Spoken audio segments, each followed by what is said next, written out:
The board game Twilight Imperium is undoubtedly one of the best board games ever made. Today we're looking at the top 10 strategic principles you need to know when you're getting into this game. This is Legendary Tactics.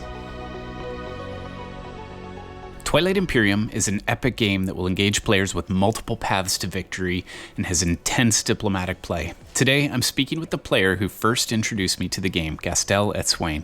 If you're just getting into it, or if you're a rabid fan who just loves thinking about the game, we hope this top 10 list will give you a solid foundation for playing Twilight Imperium. Thanks for joining us today, Gastel. Thanks for having me. I remember our first game together. I was Sardak Nor, and you were the L1Z1X mindset. We did not get along at all. No, we didn't. But that was the game where my number one piece of advice for Twilight Imperium came from, but we'll get to that soon enough. I'm excited to talk about this game. Where would you like to start? One of the most important decisions a player makes in the game is which faction to use. I know that math plays heavily into your board gaming, so I'd love to hear your thoughts on which race is the best based on some stats I found. According to Reddit, the Federation of Sol has the best win percentage, but I think that a lot more goes into choosing a race than just these percentages. What are your thoughts? Absolutely. When picking a faction, you have to consider whether you're playing to win or you're playing to have fun. There's one way to accomplish both, but that's simply to play as your faction. Every faction has benefits. Play to your strengths and use them to help you influence the game flow. Don't fall into the trap where one strategy fits for all factions equally, except maybe my top 2 strategy tips, but I'll reveal them later. Playing your faction will also give you a perspective on the game, which will increase your enjoyment. My personal top 3 factions are Jolnar, the Arborek, and the Sardak Nor. They suit my personal style of play because they produce beautiful, intense moments. I don't always win with them, but when I get them, I know I'm going to have a great game. The highest ranked faction is the Federation of Sol. I've never played them, but I've seen them crush many an opponent. But really, part of the fun of the game comes from discovering a new faction, finding its strengths and using them wisely. For new players, however, I think a great starting faction is the Emirates of Hakan. It promotes the idea of trade and building relationships with the other players. I agree. Yeah, that makes absolute sense because they'll have a much less adversarial or hostile experience if everyone at the table wants to trade with them. So if a player enjoys the military part of the game, then maybe they should play as the Barony of Letnev or as the Sardak Nor. Or if they enjoy the political, sort of devious or defensive side, then the Zacha Kingdom would be a good choice. If they want to have strong movement, then the Embers of Muat or the Ghosts of Crues are a good option. Or if, like me, they enjoy science and technology and advancements, then maybe the Universities of Jolnar or the Arborek might be a good choice. Exactly, and the list you just said shows the diversity of options in the game. I don't like to play the same way very often. I want to diversify my play style to keep me engaged. Twilight Imperium lets me do that. Absolutely. How important would you say action cards are in the game? These are the cards that give bonuses, special maneuvers, lots of other advantages. I know when I play Cosmic Encounter, it's the bonus cards that really surprise my opponents and can cause serious shifts in battles. Are they something that players should be focusing their attention on? Action cards add a whole new factor of variety to the game. Even your best laid plans can be stopped by someone else's well-timed use of an action card. Action cards serve a few purposes in the game, one of which is to allow you to time your tactics and strategies. Delaying the use of a key command or strategic action until the time is right for the player. For example, it might be wise to wait a turn and see if an opponent alters their influence in nearby systems or activates a strategy of their own. You can't pass, but maybe you have an action card which allows you to upgrade a ship. You can play that for your turn and then wait for your opponent's reaction. But as previously mentioned, an action card can also be very handy in disrupting the carefully considered strategies of an enemy or bolster the plans of an ally. Movement of units can be hampered, battles can be influenced, and actions canceled. Knowing when to play your action cards is vital. That's great. Let's move to number 8. The mechanic I love most about the game is the one that's borrowed from Puerto Rico, and that's the strategy cards. When you're choosing your card, the timing is critical, but so is the difference between the primary and secondary abilities on the card. I think of these as short-term strategy boosts. So what suggestions do you have for getting the right card at the right time? Knowing what your opponents are thinking is key. You can select a strategy card to defend against their plans, hamper their progress. Of course, some cards are better in specific scenarios, and you can't just try to defend against your opponents. For example, if I'm planning on expanding, warfare is an obvious choice. If I need a certain technology to improve my empire, then obviously technology is good. But what makes this question so hard to answer, and also why this mechanic is such a robust and interesting decision maker, is that each faction interacts with the strategy deck a bit differently.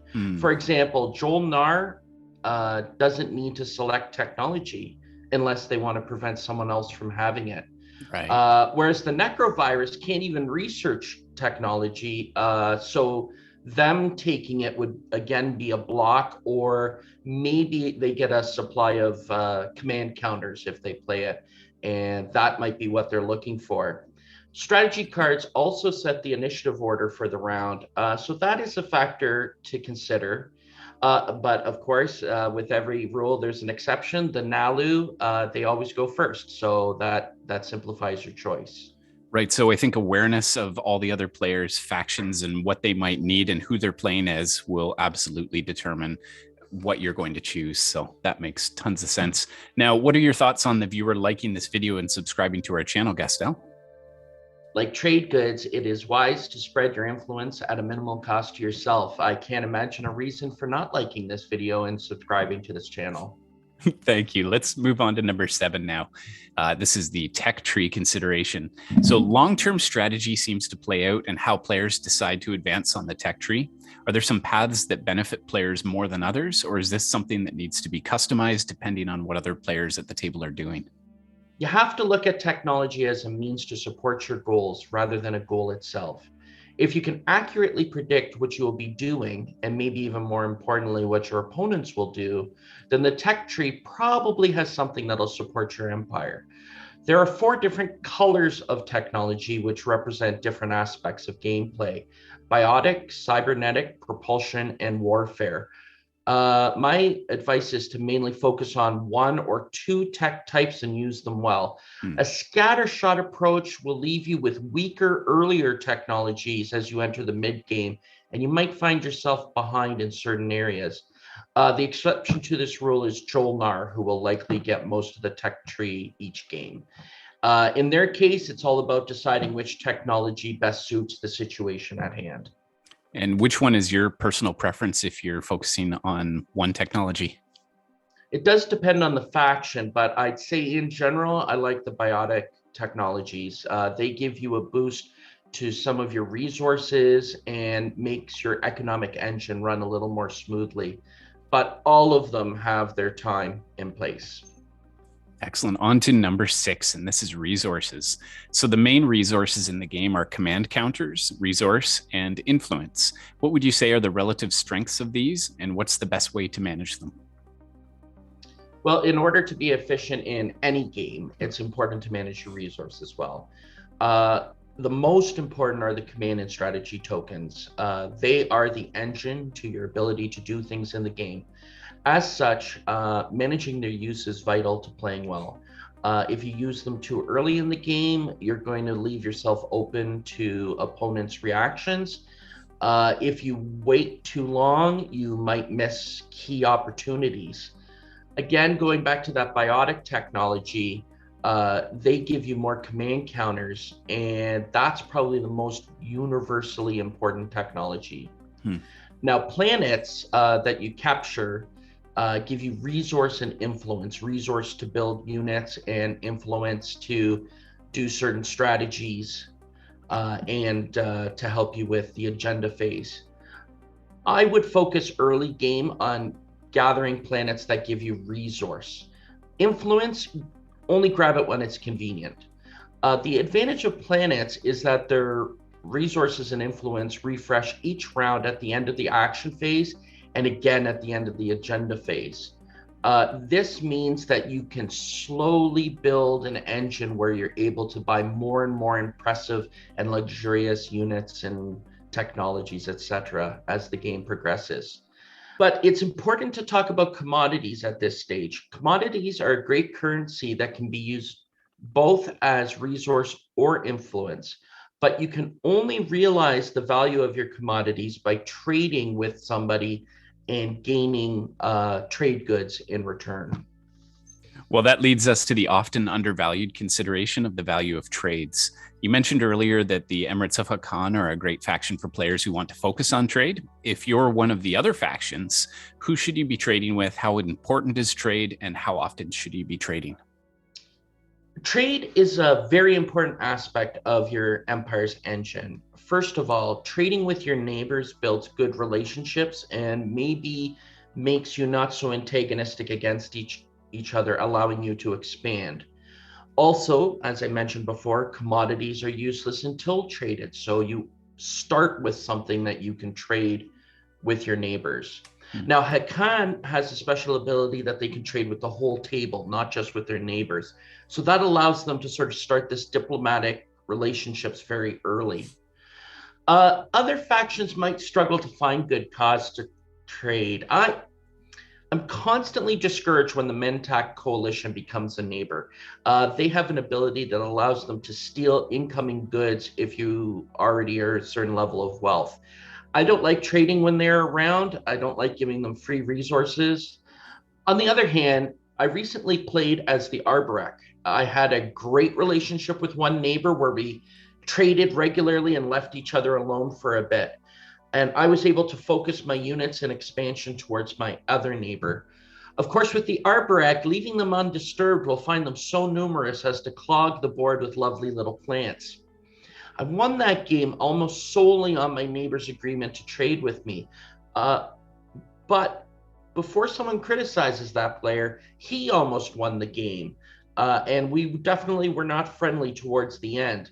I think looking back, he waited one turn too long to turn on me, but he did take full advantage of the income that I provided.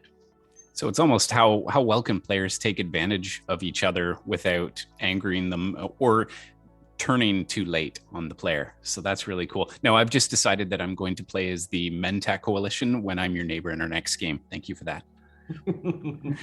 Curses. Strategy tip number 4 is about diplomacy. So one reason that I love this game so much is that it blends elements of so many other games that I really love, like the game Diplomacy. And it brings them all and mashes them up into an ultimate board game. So diplomacy in this game, or interplayer relationships, is an area that's often considered an intangible, but also one that can completely change the outcome of a game. What thoughts do you have on how to forge alliances, how to get other players at the table to work with rather than against you? And at what point would you consider jettisoning an ally? Well, you need to forge strong allies in the game, as there's too many fronts on which you'll be battling. You simply can't battle everyone. You need good, consistent trade partners, but you also need strategic allies who will defend your flanks. Trust is built slowly, but you need to find a way to make both parties happy. However, in every game, there comes a time when your allies' destruction might be your best path to glory. I have a table presence of being a good ally, but also one of stabbing deep when I take advantage of a neighbor's misstep. Look for allies during agenda phases, which happen sort of in the mid game. This phase only starts once Mechatol Rex has been captured by a faction. You've had some time to form alliances and define enemies. Now's the time to honor those relationships and use them to your best advantage. Giving up a minor victory in the agenda phase could forge a great alliance and provide clarity to your action plan. On the other hand, some agendas can really deflate your tires, and even your allies might be hesitant to support it. Thank you very much. We are moving on to number 3, and that's warfare. We can't do a strategy guide on this game without talking about it. So let's face it, this game really shines when players get into disputes over territory. How much do you think a player should focus or invest on the militaristic part of this game, and is it worthwhile to get Mechatol Rex? Oh, there's something majestic about capturing Mechatol Rex. We all know it. Whenever it's taken, it's always a big moment in the game. There's some glory But in it for sure. definitely, definitely. I have a few strategies that I suggest when it comes to warfare. Don't appear stronger than you are. If you appear to be too strong, especially early, opponents will be more motivated to impede your progress. Balance territorial expansion with protecting your gains. Mechatol Rex is a tempting objective located in the center of the board. Taking it can definitely help you towards a victory, as it can grant you victory points. But taking it and holding it will be costly. Don't unbalance your empire for a temporary gain. Fleet usage is critical. A fleet can work as a deterrent or a provocation. The placement of a single ship can influence the actions of those around you. Be sure to have a reason for your building so that your allies can feel safe while your enemies may be caught unaware. Remember that military might rarely scores points. It can help you score resources which will achieve objectives, but a large military is not the only way to play well. Thank you. Moving on to number 2, victory points. One rule that applies to every single strategy game is that you win with victory points. In this game, while it may seem cool to have the best fleet or the most advanced weaponry or Mechatol Rex in your possession, ultimately, any strategy that leads to VPs is one you need to focus on. So what tips can you offer about staying focused on the primary objective, on being the first to get to 10 victory points? And this would also be a great place to mention objective cards and how focused a player should be on these, if you have thoughts on that. Well, if you're dedicated to winning, be sure to average better than a victory point per turn. Harder at the beginning of the game, easier later on. Keep a close eye on the objectives you have yet to score and plan the order in which you'll try to score them. Be sure to score a public objective every time that you can. The game doesn't last forever, and if you fall too far behind, it may be difficult to win. Secret objectives, Mechatol Rex, increasingly more valuable objectives as the game continues, and the Imperial Strategy card, which allows you to essentially score an extra public objective during the round, mean that the game can often end with a flurry of scoring. Be sure you're the one scoring and not your opponents. Know where you're going to get your points and be sure to keep that a secret. We're on to our most important strategy tip, number 1 here. Before you share your thoughts, I'd also like to invite the person watching to add their own thoughts in the comments or to offer counterpoints to our strategies. Let us know what we've missed. If there's one ethos, Gastel, more important than all of your other ideas that should guide a player's gameplay in Twilight Imperium, what is it? If you're playing to win the game, you'll find an interesting challenge in a fully formed game, but I would argue that you're missing part of the equation. This game is truly too epic to be only concerned with a victory. Victory's great, but not at the expense of the game itself. Remember, when playing a game, the goal is to win, but it is the goal that is important, not the winning. I love Twilight Imperium because it constantly produces a story that unfolds at the direction of a group of friends. As such, I look for these moments. A surprising upset in a battle, a vital trade agreement which sees a player inch closer to seizing control of the galaxy, even those annoying Mentax. It is part of the joy of the game. I don't know if you remember, but in our first game, we had a very reluctant truce and we were both just looking for an excuse to attack each other. I had Mechatol Rex and was behind a little on military development compared to you. I managed to secure the diplomacy strategy card and used it to protect a key system that limited your advance on Mechatol Rex. It was dramatic and hilarious and tense and amazing. I didn't win, but it was such a fun moment from a game of fun moments that I'll remember that more than my score. You remember, you play with people, and it's important to look up from the board and see those people as your source of inspiration. I mean, you're dedicating at least an afternoon to play with them. You might as well enjoy it. They often say that miserable makes memories. So maybe it's the games where we lose, where we actually have the most fun too. Thank you for your strategy tips, all of your ideas, and especially that number one point, which is really valuable. And having played many games with you, though, I'm wondering if there's a meta strategy here. It sounds like you want to have an enjoyable experience so that the next time you play with the same group, no one will suspect that you've been playing a multiple game hustle to take Mechatol Rex when they're least expecting it. Why do you think I agreed to this interview? Well, I'm hoping it's because you wanted to reveal all of your strategies to me so that I would stand a chance against you next time we play. So thanks for all of your thoughts and for sharing your insights with us, Gastel. I can't believe I let the Mentak thing slip. Anyways, it's been my pleasure. If you got value from this video, please consider subscribing. If there's another board game you'd like us to cover, let us know in the comments. Thanks so much for your time.